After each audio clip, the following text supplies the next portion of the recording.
Kontroversi adanya dugaan perselingkuhan yang diduga dilakukan oleh Virgaun dan Tendri Ajeng Anissa nampak kian pelik. Keduanya sempat dilaporkan oleh Inara Rusli yang merupakan istri sah dari sang vokalis Les Child dengan tuduhan berzinahan yang dilakukan oleh Virgaun dan juga Tenten. Laporan tersebut pun terus berjalan sebagaimana Inara sebagai pelapor baru saja menjalani pemeriksaan di Polda Metro Jaya. Namun, usai jalani pemeriksaan, Inara justru memilih untuk bungkam hingga banyak orang menilai bahwasannya dirinya tak memiliki bukti yang cukup. Lantas, benarkah Inara tak memiliki bukti dugaan perzinahan yang dilakukan oleh Virgaun dan juga Tendri Ajeng Anissa? Kenapa sih Kak? Terus bang. Kenapa dia benar-benar orang nyuruh Kak? Dan zina, Tendri apa bukan sih? Tak tahu. Hari ini sama-sama sih atau apa kan? Agenda sini. Agenda tadi apa? Maksudnya apa Pak? Nanti ya, tunggu aja Pak. Salah. Gimana Pak? Kainara. Kita tuh teleponin sama. Besok mungkin akan hadir Kak. Dalam pemeriksaan tadi sekitar 4 jam lah kan gitu, untuk masing-masing saksi diperiksa. Ada beberapa 3 orang saksi yang kita nggak bisa sebut lah ya, untuk menjaga netralitas dan keterangannya kan gitu kan kita tidak sebutkan, tapi yang berhubungan dengan dugaan tadi lah gitu. Saksinya kemungkinan bertambah lagi gitu kan, karena ini kan masih penyelidikan, masih dilihat peristiwanya apakah peristiwa itu merupakan peristiwa pidana kan begitu. Ini dicari lagi sampai itu betul-betul matang, betul-betul layak untuk dilakukan penyidikan, karena dia juga lelah terhadap masalah ini. Kan dia lelah pikirannya, lelah fisiknya, bukan dia nggak mau terbuka sama rekan-rekan, bukan, dia lelah, dia kan perlu karena ada lagi kan besok agenda persidangan dia gitu kan. Kalau kami sih pada prinsipnya kan, kalau untuk wanita itu kan, kami kan sebelumnya sudah minta maaf, ya kan begitu kan. Perminta maaf tadi itu dalam rangka somasi. Tapi kan pada akhirnya kan Inara malah dilaporkan. Itu kan rasa kekecewaan itu kan besar sama Inara. Karena aktivis kami selaku kuasa hukum, minta maaf coba. Kita buat jalan yang baik-baik, minta maaf. Dan Inara menyambutnya dengan baik, dia melakukan minta maaf. Tapi ternyata kan besoknya dilaporkan. Jadi Inara bilang, ini salah satu pembelaan diri dia. Kami sih berharapnya sejak awal mereka mediasi lah, gitu kan. Kita kasih advice yang baik loh. Kita nggak pernah kasih advice yang nggak baik, selalu yang terbaik bagi Inara dan keluarganya, begitu. Tapi kan itu berpulang kepada Inara sendiri. Kita hanya ngasih advice saja, Inara yang apa.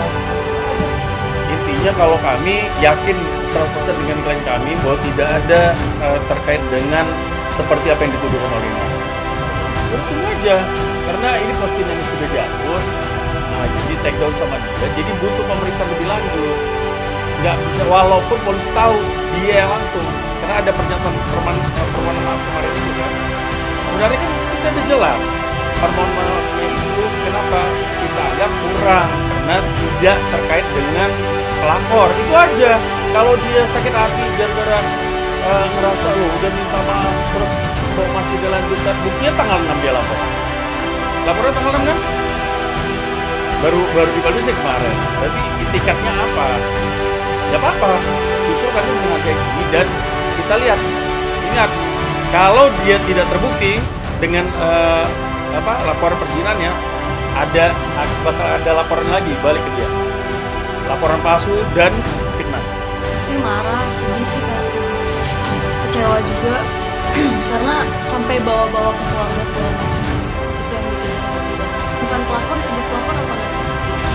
Sakit hati banget. Ya tapi kalau udah kayak gini saya nggak tahu nih nanti ke depannya, kalau udah ada banyak laporan, ada 1 laporan, ada 2 laporan, kita juga akan menuju jalur hukum. Saya juga akan mencari konstruksi hukum untuk mengamankan klien kami, dan juga kalau misalnya klien kami merasa dirugikan, ya kita juga tidak akan mungkin juga membuat laporan atau melakukan klien membuat laporan kemudian kita diberikan sebagai saya sampaikan tadi, klien kami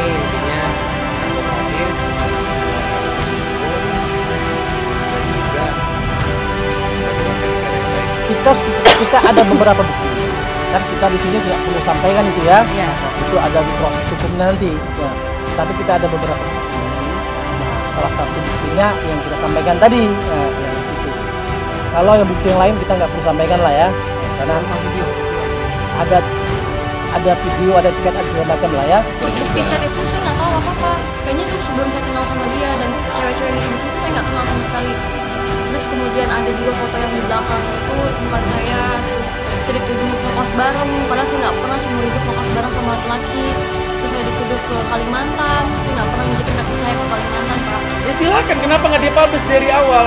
Kenapa dia nggak tunjukin dari awal? Kalau memang itu ada kaitan sama klien kami, ternyata yang dipublish dari kemarin, dari awal-awal kan nggak ada kaitan sama klien kami. Yang mana yang klien kami? Nggak ada. Yang jelas kita siap menghadapi masalah. Iya dong, harus jelas. Mestinya misalnya dalam keadaan mata basah, bebek, seperti apa. Ini sebenarnya masa cuma nanya pengakuan dari hanya sepihak. Sementara klien kami nggak pernah mengakuin itu dalam surat itu. Ini kan Virgon doang. Ya silakan, saksinya ngeliat apa? Hati-hati loh, satu saksi kan? Silakan aja. Saksinya juga kalau cuma lihat nggak ada buktinya mau ngomong apa? Yang ada malah kita lapor balik.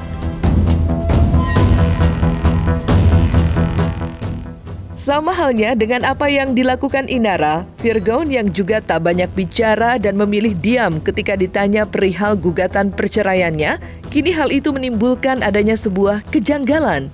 Namun kendati demikian, sidang perceraian yang akan dilakukan dalam waktu dekat kini membuat masing-masing pihak tengah mempersiapkan segala hal menjelang sidang. Terkhusus Inara yang saat ini berstatus sebagai tergugat diminta oleh pihak Virgon untuk mencari tim lain di detik-detik akhir dilakukannya sidang perdana. Lantas, seperti apakah kelanjutan gugatan cerai Virgon terhadap Inara yang diagendakan sidang perdananya pada hari ini?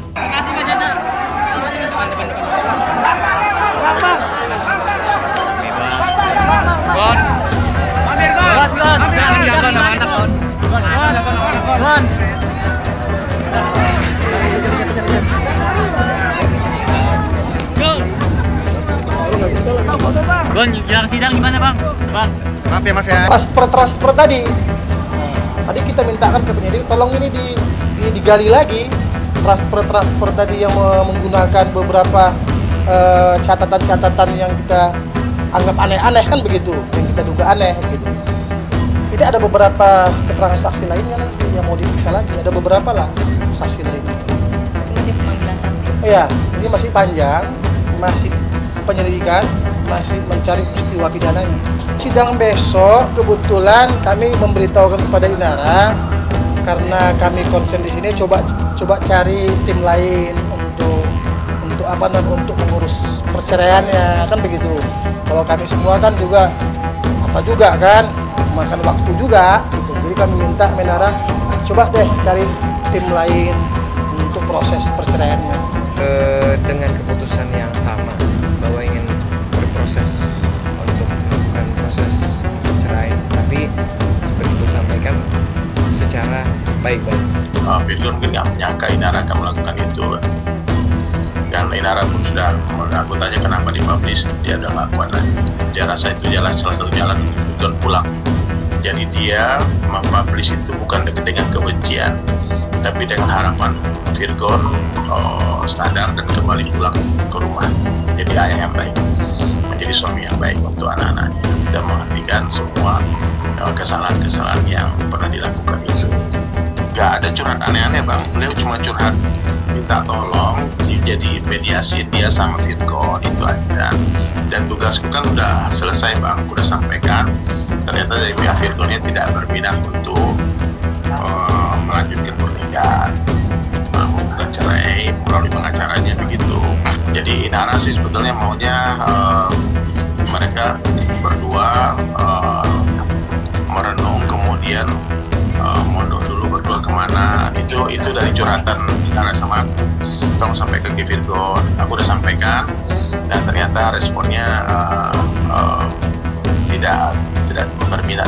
Kita harus kembalikan semua kepada Allah. Sekuat apapun kita menahan, bila Allah katakan pergi, maka dia pasti akan pergi. Sekuat apapun kita menolak, katakan datang, dia pasti akan datang.